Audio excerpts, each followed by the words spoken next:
Mrs. Volante? Yeah, John Maria Volante. He offered me that role, and she said, and besides, you only play leading men. So I turned it down, and Sergio said to me, he says, well, okay, but can you help me find someone to play the lead?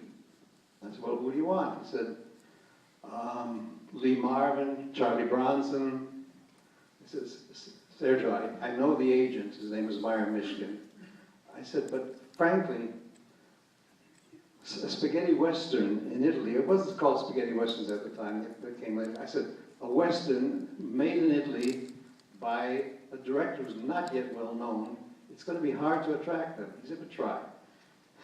So I called Meyer, and he, of course, laughed at me. He said, Charlie Bronson is never going to do this. Lee Marvin is never going to do this. He says, Mark, he said, yeah, we're old friends, forget it.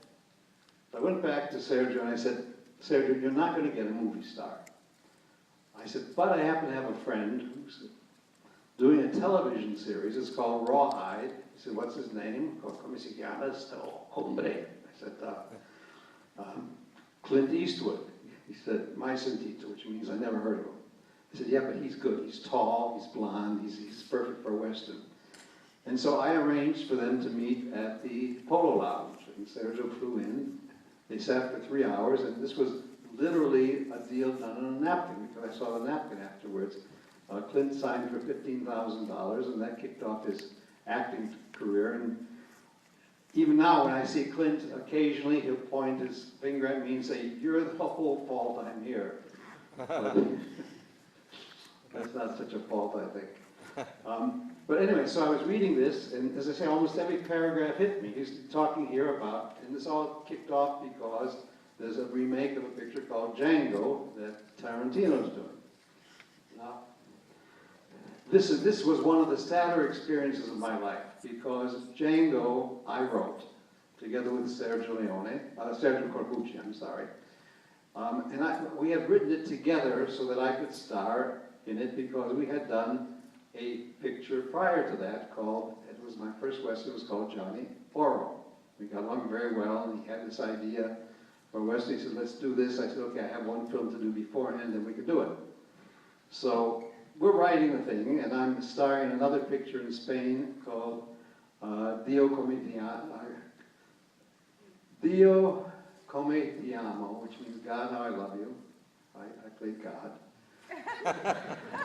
And the picture went over schedule by 3-4 weeks. And I was on the phone with Sergio almost every night as we're writing the script together on the phone. He said, Mark, I've got to start the picture. I said, yeah, I should be finished soon, but it was just kept going on. And finally he said, Mark, I can't wait any longer. And he said, I saw some guy in a gas station the other day, and he looked pretty good for it. I said, what's his name? He says, Franco Nero.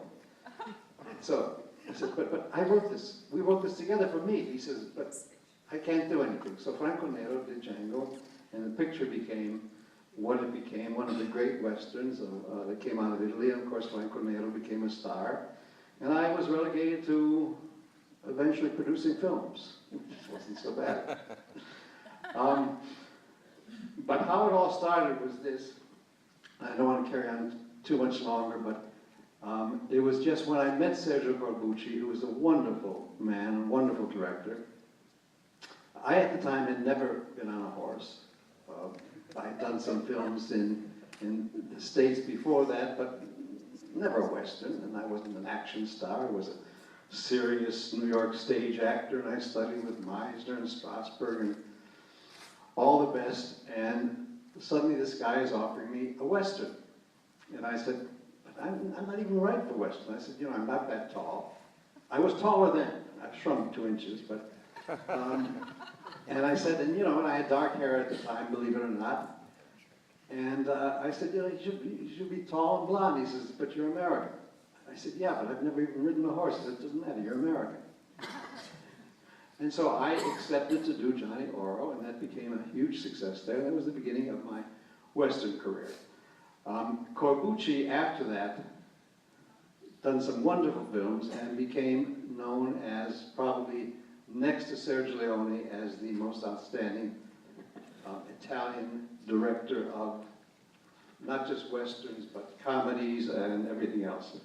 And this is full of comments about Sergio Corbucci, but I'm putting this out because the second thing that I saw beside my Django fiasco was Alex Cox's favorite films. And he lists 6 of them.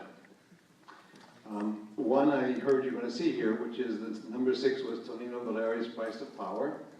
And there was Giulio Questi's Django Kill, which had nothing to do with Django, but after that, every third picture was Django something, Django shoots, Django dies, whatever. Then 2 films of Sergio Corbucci, Navajo Joe and Great Silence. And the favorite, the number 1 picture, happens to be Carlo Lizzani's Requiescat. So, as much as you say it's rare and nobody's almost ever heard of it, the fact is that here they considered it, outside of Sergio Leone's pictures, the most important spaghetti western ever made. I particularly enjoyed doing it because I had probably done about 35 westerns by then as a leading man, and this was offered to me as to play a heavy. Play a heavy who was slightly gay and certainly corrupted and sadistic and everything I like to play in movies. So we did it, and Carlo Lizzani, who had only done serious pictures up until that point, directed and gave me a hand. It was nice being an American doing westerns in Italy because their dialogue was always terrible, and so every American actor considered that he could write better than the translations from the Italian, and so I was always writing my lines. And I remember one of my favorite lines of dialogue, just before I was going to choke my wife to death, was something like, "One thing I always admired in you, my dear, is your dignity. Please don't disappoint me in dying." I loved it. It was a line I made up. And I have no idea what the translation is, but that's the real line. It's one of my favorite. I had a scene at the end where I really chewed the scenery. If you can imagine how great it is to have 100 people around you shooting at you, and suddenly they shoot your arms off practically, and I was crawling on the ground with 2 arms I couldn't use, and then I made this great Shakespearean speech at the end, berating everybody in the world for what I should have been. And of course, at the very end, I fall in a hole, and a big bell drops on top of me, and that's the end of the movie. But really, it was one of my most favorites, because I had staged for about 15 minutes straight without anybody saying a word, and for an actor, that is just great. So I love this movie. Okay. In my own defense, I just want to say, just because something's rare doesn't mean it's bad. It just means it's rare. No, it means you haven't seen it. It doesn't mean it's rare. All right, that's a point.